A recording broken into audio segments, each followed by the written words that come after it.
Inflation is going to keep going up. Taxes are going to keep going up. Interest rates are going to keep going up. National debt's going to keep going up. Wages are probably going to be going down now with the implementation of AI. It's going to make like easier, mundane shit, much easier to do. So what's the end game here? So if you're not already rich, or you're not going to be rich very soon, what is really the end game here? I'm actually like asking you, like, what is the end game? So I just got my Ameren bill. Mind you, I live in Missouri. Single household, so it's just me, my dog, my 2 cats. House isn't huge, not even, it's normal, right? 3 bed, 2 bath, nothing crazy, like a little under 1,700 square foot, like literally nothing crazy, right? My bill, $282.99. Carla Joe, vacation's over, girl. Vacation is over. Where are the brothers at? But honestly, when does it end? When does it stop? $830.27. Anybody want to guess what that is? You won't guess. So I'm just going to share it with you. That is my electric bill this month. Okay, full disclosure, that is less than last month. Our bill last month was $1,130.98. I'm sorry, it's insane. That is my mortgage payment plus more.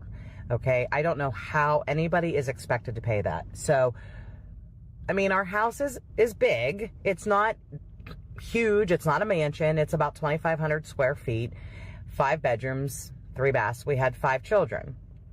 Our bills with our children, all 5 living at home, were between $400 and $700 a month. So we have called the electric company. They've come out. We live beside a restaurant. We were adamant that we were paying the electric company's bill also. I mean, it's ridiculous. Who can afford even $400 a month for electricity, but they expect us to pay $830 or $1,130. So, yeah, I logged in this morning to see what our bill was when it was due, $830.27. So we got our electric bill for the month of July, $650. For the month of June, it was $560. For the month of August, if it keeps raising, our electric company, CenterPoint Energy, they're pieces of, we will have given them $2,000 in 3 months just for our electric bill. I can't afford that.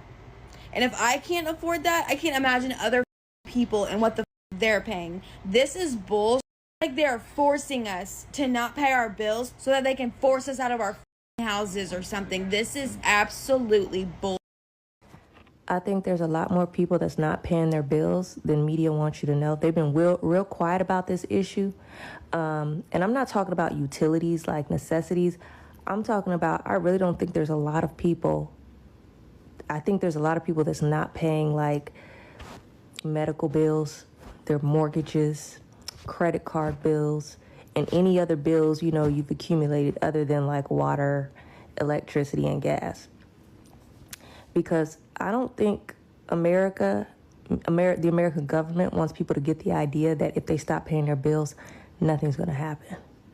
But I think that's what's happening. I know that there are a lot of people who stopped being able to afford their mortgage, and they're still in their houses, and it's been 2-3 years. Because whether they admit it or not, we've been in a recession for years. And I think once the rest of us realize that, wait, I stopped paying my credit card bill and really nothing's happening other than it's messing up this phantom credit score and everybody's credit is jacked up. So now what? I think a lot of people aren't paying bills. So, I mean, I stopped paying some bills. I'm like, I ain't paying this mess. Shoot, put it on my credit report. I get it off. Have you guys stopped paying your credit cards yet? Because I promise I am about 2 seconds away from not paying my credit cards. Literally, just the thought of going grocery shopping makes me sick. Like, how the hell is anyone even affording anything right now? My husband drives a 2017 GMC Sierra. and it's $240 to renew his insurance. And we still had to pay $195 on top of that for the last month's insurance. Let's not get started on electric and how much it's going up. I just got a notice saying that our water bill was going up, and my electric company keeps on playing games with us. So with that being said, I'm literally 2 seconds away from not paying my credit cards no more. Because at this point, I got my house. I'm not financing a car. I can't refinance this house because my credit's so freaking shot that it doesn't matter. So I'm really about to say F them credit cards and not pay them. Am I the only one? You know how I know America is struggling? It's been about 14 days since I had one single job. I went a whole year working at least 1 or 2 jobs per day. And now, 14 days, nothing's changed. Everything's good. I got good reviews. Everything's, I'm a handyman, so do yard work, electrical, all sorts of stuff. 14 days, I have not had one single job. Nothing's changed. Everything's good. I'm getting clicks. I'm getting, everything's good. That tells me that Americans are going super broke. They're trying to do things themselves, which is fine, but 14 days, not one single job. The struggle is about to get real, y'all. And I want to share a quick story. The other day, I got a phone call and it went to voicemail. I didn't recognize the number. The phone call was for a company that we worked with back in 2018. They contacted us and asked if we are in the market for a new home and if we need a home inspector to please go ahead and give them a call.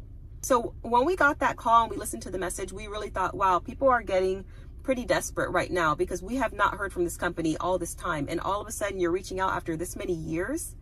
2018 was a long time ago. You're contacting us to see if you could potentially get any work from us. Wow. I mean, that was a shocker, but that's kind of what you're seeing nowadays. You're seeing people really hurting for work and they're doing whatever they can to make ends meet. I am afraid. I'm not even gonna lie.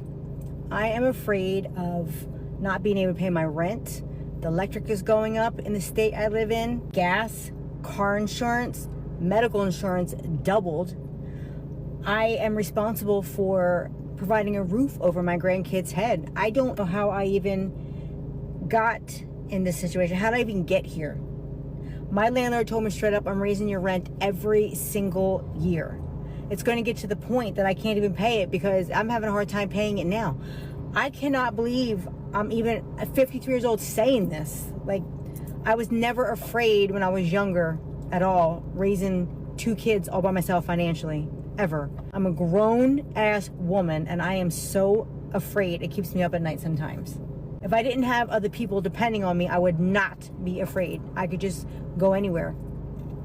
How are y'all saving money? Like, can someone please let me in on your secret? Because I cannot save money for the life of me. I cannot do it. I try so hard to save money. This is what happens. I get paid every 2 weeks. So when I get paid, I'll pay bills and I put money into my savings account, okay?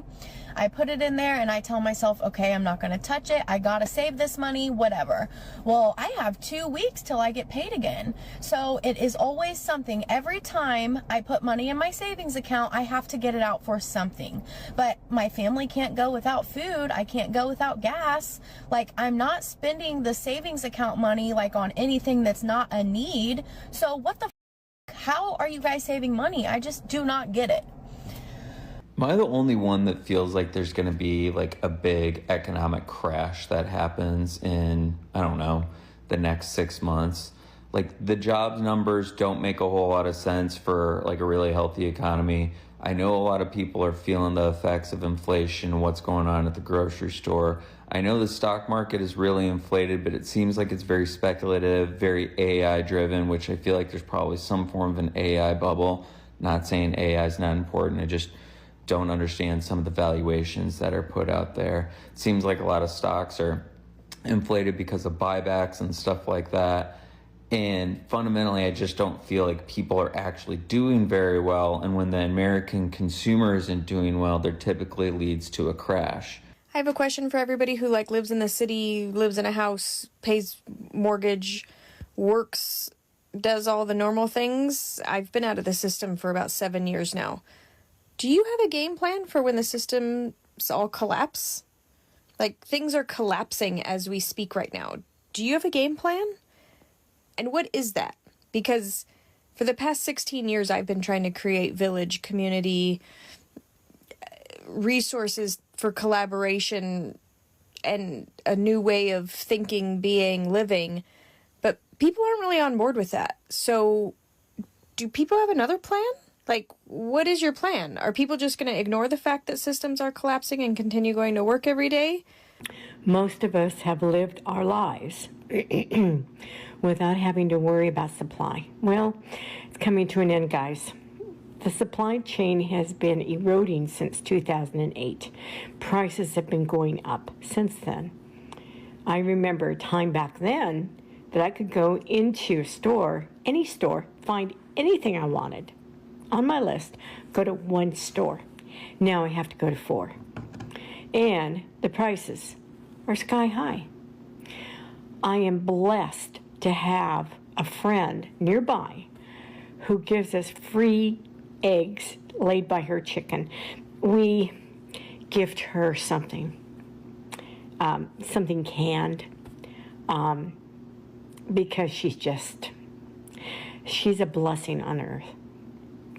And sometimes she allows us to pay for what she gives us. I think maybe once.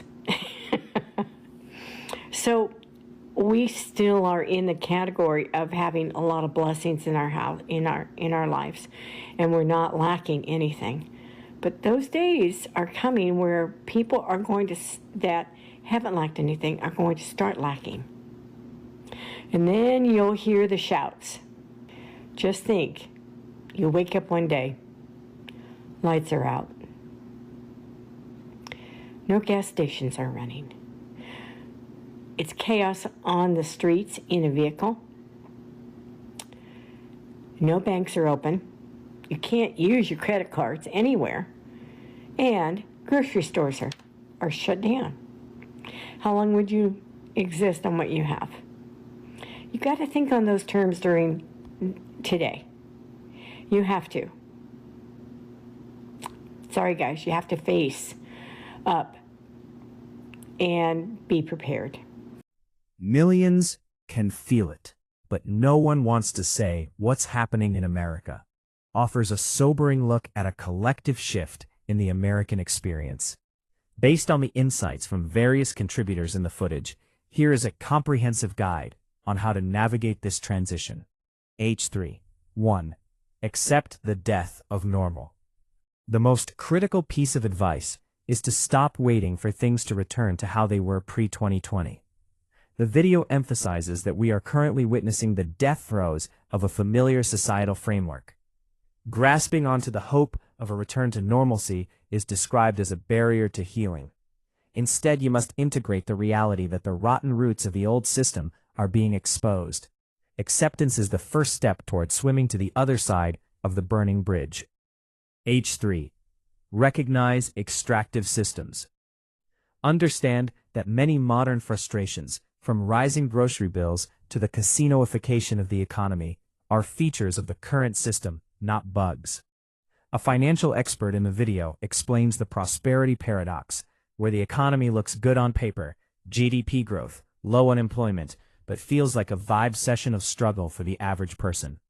Be aware that many industries, including healthcare and insurance, have shifted toward extraction over sustainability. Recognizing this helps you stop blaming yourself for financial stress that is systemic. H3.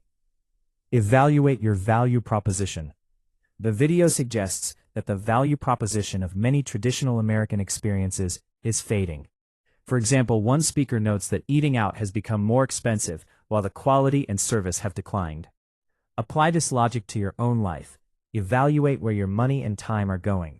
If a service or lifestyle choice no longer brings satisfaction or value, it may be time to pivot, such as eating at home or finding alternative ways to build community. H3. Prepare for the nuclear option. H3. A significant portion of the video discusses the new exodus, Americans relocating to countries like Portugal, Mexico, or the Netherlands. If you feel the American dream is now to leave, start the practical groundwork early. This includes paperwork. Get your passports, marriage certificates, and birth certificates apostilled. Property. Decide whether to sell your home or hire a property management company to rent it out. Research. Look for countries where the government provides programs that prevent corporations from squeezing citizens, such as lower-cost car insurance or healthcare. Focus on personal agency and connection. While the national outlook may seem grim, the video encourages moving from a state of hopelessness to one of perseverance. Use 2026 as a year for big changes and personal growth. Find others who have crossed the bridge and learn from them. Whether you stay or leave, the goal is to deprogram from millennia-old systems and build something new that works for humanity, rather than just a subset of the population.